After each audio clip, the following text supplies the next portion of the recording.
This is Lake Kivu. It is found in the eastern DRC, or the Democratic Republic of Congo. This country was the setting chosen by Joseph Conrad for his novel written in 1902 called The Heart of Darkness. This novel talks about the darkest parts of human nature and examines the depths of brutality, cruelty, and baseness that human beings are capable of. Today, over 100 years after Joseph Conrad wrote his novel, the DRC retains its infamy and in fact has outdone itself when it comes to the brutal treatment of its women. Maybe this picture is not very clear, but it shows you women,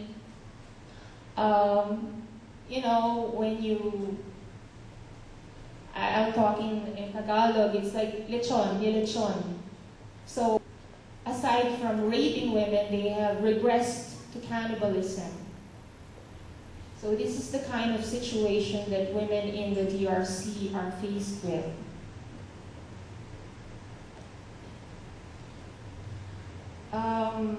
In eastern Congo, as many as 8 foreign armies and as many militia groups patrol the countryside, leaving behind them a trail of raped, mutilated, and dead women.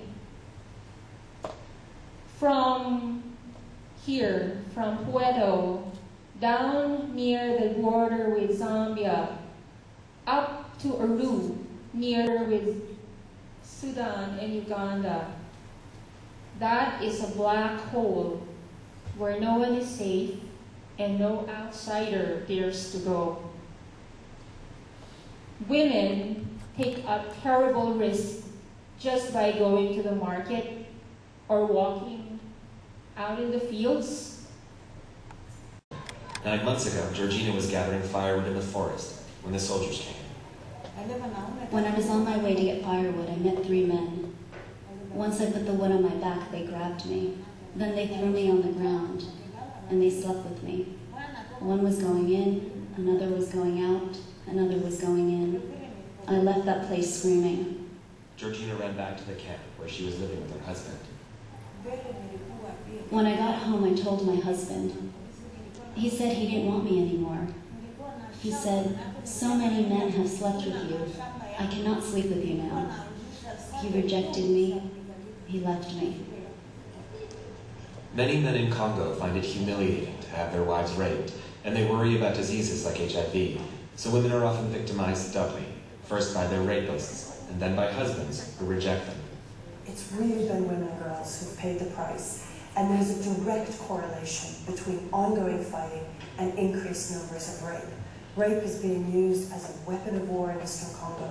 Armed groups use rape to tear apart families and weaken communities that might oppose them. This was the case with Georgina and her husband of 33 years.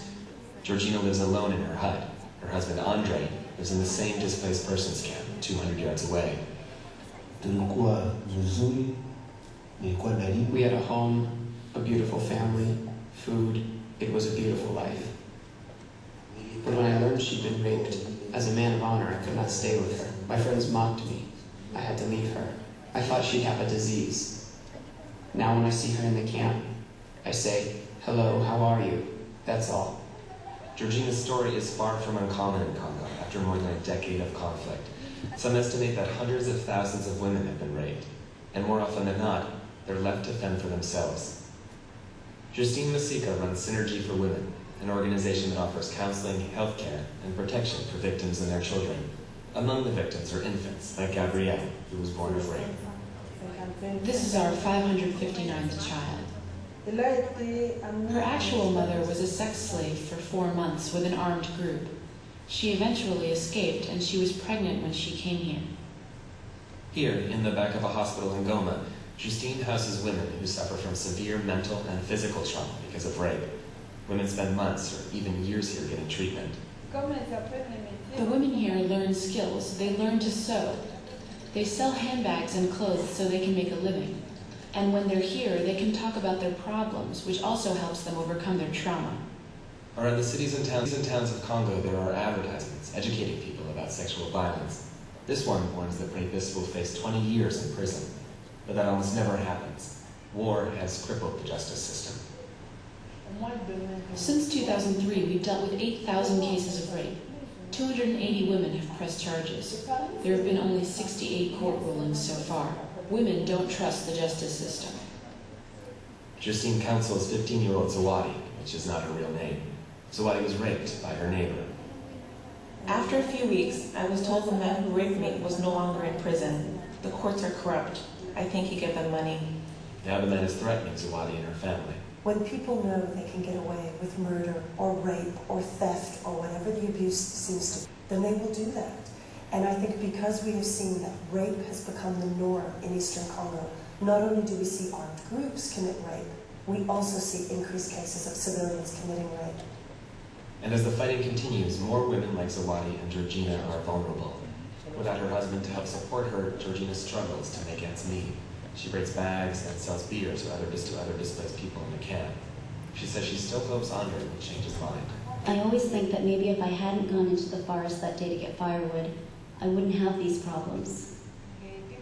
We had a beautiful life. We had chickens and a piece of land. My husband was a good man. No one could separate us. I still love him. If he came back, I wouldn't suffer so much. I've asked him to forgive me. For World Focus, I'm Michael Kavanagh in Eastern Congo.